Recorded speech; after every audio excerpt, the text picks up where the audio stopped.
विधान परिषदेचे माजी सभापती रामराजे नाईक निंबाळकरांनी विरोधकांना थेट इशारा दिलाय।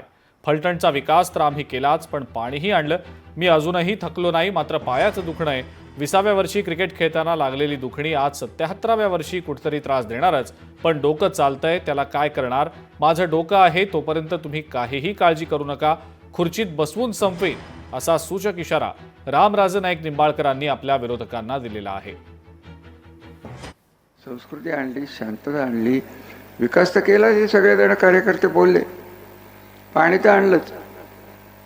तर तो विषय असा आहे की आता माझ्यासमोर प्रश्न असा आहे की मी तर थकलो तर नाहीच आहे, पायाचं दुखणं आहे तर आहे। क्रिकेट खेळताना 20व्या वर्षी लागलेली दुखणी आज 77व्या वर्षी कुठेतरी त्रास देणारच आहे, परंतु डोकं चालतंय त्याला काय करणार।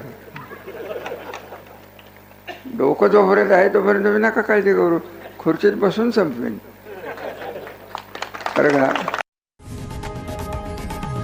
लोकशाही मराठी ऐका, पहा, जागरूक रहा।